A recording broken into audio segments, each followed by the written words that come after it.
So bago ang lahat, sabi ko dati, pabor pa na natalo yung Lakers sa San Antonio noong nakaraan. Dahil ngayon si Austin Reeves mawawala ng 1 linggo dahil sa calf strain injury.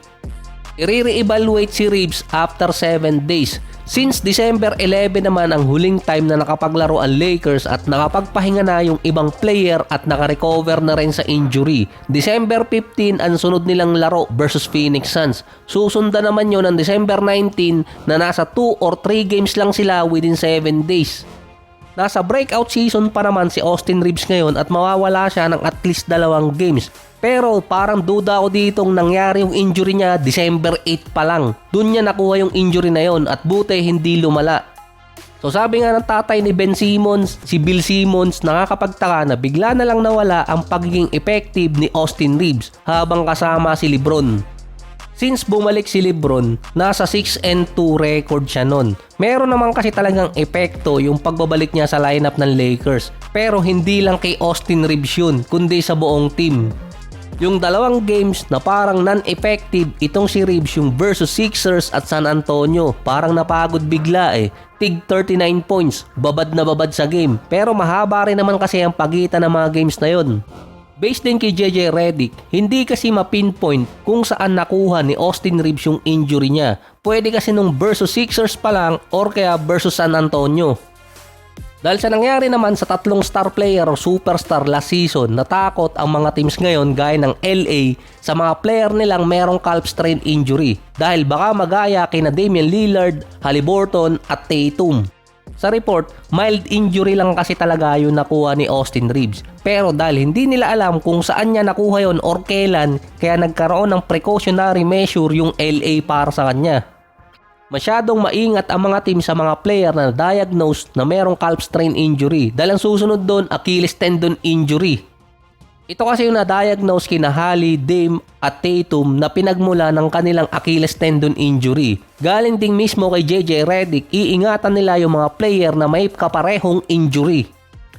Kahit ang ibang mga teams, lalo na si Victor Wembanyama na babalik pa lang sa calf strain injury, tinawag pa ngang mas prone si Wemby sa ganong injury kumpara sa ibang mga player. Nasa 12 games din siyang nawala.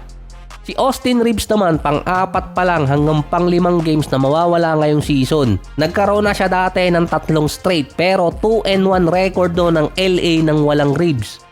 Estimated babalik si Austin Reeves sa game versus Clippers by December 21 or kaya sa game versus Suns ulit sa December 24 bago ang kanilang Christmas game versus Houston Rockets. Sa sinabi ni Bill Simmons na nawala ang pagiging effective ni Austin Reeves since bumalik si LeBron, mukhang hindi pa yon ang mas malalang problema ng LA ngayon.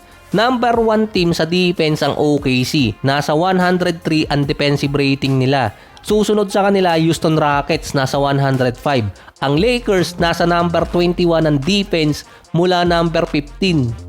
Kahit si LeBron kasi nung tinanong ng media regarding sa playoffs kung kaya ba nila, hindi niya sinagot yun. Dahil mukhang alam niyang hindi pa pang playoffs yung Lakers dahil inaddress niya yung defensive issue ng LA. Tulad na lang sa game sa Spurs, meron dong 7 player na kayang i-break ang defense ng LA dahil mabibilis. Pero sa stats, mula nang bumalik si LeBron, makikita doon kasi ang problema ng LA. Dahil makikita talaga doon na hindi sila pang playoffs at katulad nung nakaraang taon, mataas yung offensive rating pero sa defense doon sila nalaglag. So kapag pumasok yung second part ng taon or season, ito yung tinatawag nilang after All-Star, mas tumitindi yung depensa ng mga teams lalo na merong ibang mga player doon. Nung wala si LeBron mula October until November 18, ang Lakers number 17 talaga sa defense. Tabla kasi sila sa Knicks at Miami, kaya naging number 15 ang sinabi ni Redick. Nang bumalik si LeBron sa lineup, yung defense nila bumagsak ng malala. Mula number 17, bumagsak sila ng number 28 sa ranking. Mataas lang sila ng konti sa Jazz at Wizards. Sa 12 team sa East at West na nasa top 6, sila yung pangalawang may pinakamababang points differential. Kasunod sila ng Sixers. Dahil ang ginagawa ng mga teams noon pa kapag kalaban ng Lakers, nagsuswitch sila ng mas bata at mas mabilis papunta kay LeBron. Ngayon, nag-a-average si LeBron sa defensive rating ng 121. Mababa yon kahit mataas yung number. Ito pa yan, mula October hanggang November 18, sina Rui, Reeves at Ayton nasa average ng 114 sa defensive rating. Pero mula November 18 until December, yung tatlong player nasa average ng 118. Ang pinaka-best player pa nila sa defense ay si Smart at nakakapagtakang ayaw pa rin ipasok si Bando na siya ang pangalawa kay Smart na best defensive player.